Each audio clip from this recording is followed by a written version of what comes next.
Hello and welcome to 4th grade Ignite students and families.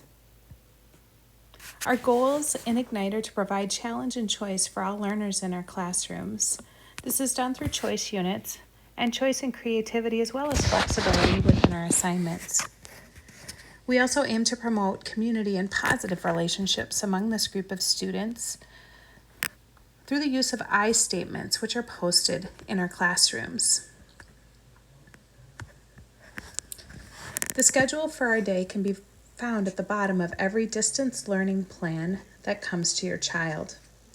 Feel free to reference this to know where your child is on their in-person days. I do use Seesaw to push out new assignments as well as the distance learning plan on the distance days. All of Ignite uses the binder system to help teach executive functioning skills, which don't always come easy to our learners. We also do have one-to-one technology this year through the use of the iPads.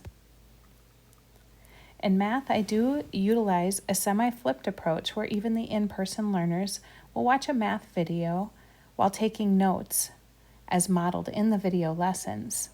After this, there's an assignment posted along with the corrections for the assignment. This is so that the students can get immediate feedback on their work. If your student needs to check after every single problem, that is fine, or they can check after the assignment is completed. We're also planning to do Continental Math League with our students, which will involve 5 Continental Math League meets during the year and practice problems prior to these meets. This is our first year to try First in Math, and the students have been enjoying this website, which is filled with challenges for all levels. We're hoping to have a challenge group this year, more to come on that, when Mrs. Hummel, Mrs. Bankhole, and I can find a time and a place that can happen. In 4th grade, I use science and social studies standards that the other 4th graders use. However, I do go deeper within each of these units. In social studies, expect that the students will learn about the regions of the United States as well as the states and capitals. In science, we do units on disease, electricity and magnetism, and we do a unit on earth materials, which includes rocks and minerals.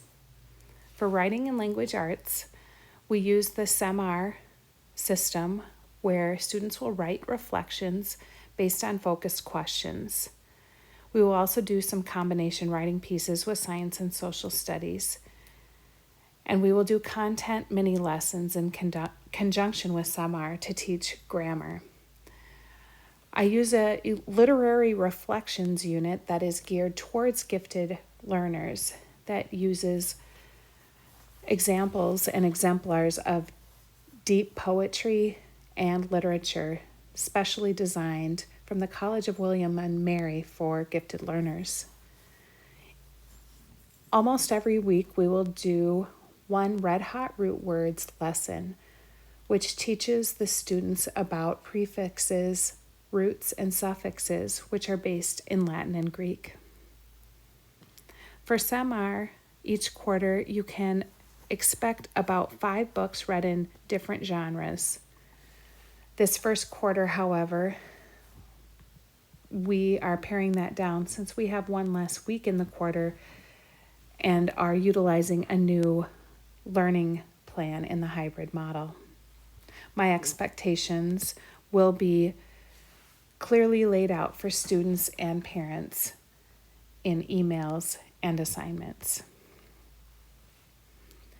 On the in-person days, expect that I will meet with your student on a rotating basis to conference about their literature choices and the depth of their understanding.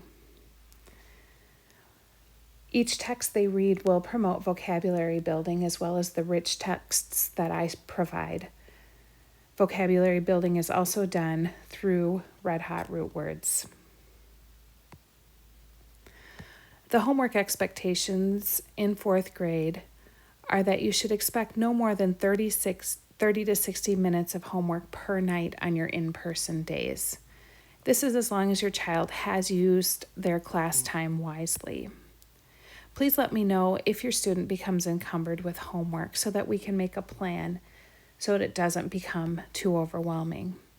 My red tag policy is the same as 3rd grade and 5th grade Ignite, where if a student does not come to school with the assignment on the day of the deadline, they will receive a red tag. This is not meant to be punitive, but rather a reminder for them and a trigger for me to keep them accountable to both me and the parents. We do use binders for the organization for all of the assignments, so please check your child's planner and sign it on their in-person days. Behavior expectations for the school are clearly outlined. At the bottom of each distance learning plan, there's a link to Oak Hill's behavior expectations. In my classroom, students are expected to follow the expectations in the 8 I statements, which are posted in our room. Generally, a warning is given to a student, and then a reflection paper is handed to the student if the behavior persists. This is then sent home for a parent's signature. In extreme cases, a student may be asked to call a parent from the classroom. If you need to reach me, the best way to do this is through email, heather.mckinley@isd194.com. In certain instances, it may become necessary to give me a text, which I am happy to respond to on a limited basis. Expect a weekly email from me that will be coming to you over the weekend primarily. I do use the campus portal for ongoing standards-based grading. You may call the office or my classroom and leave a voicemail there on my phone.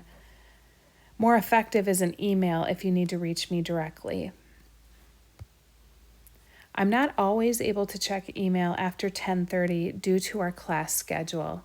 So if you need to make a change in your child's way home in the middle of the day, it is most effective if you call the office so that they can get a message down to my classroom to your child. Thank you for all of your help and communication and flexibility this year. Please join me at 6:30 on Thursday for a question and answer session.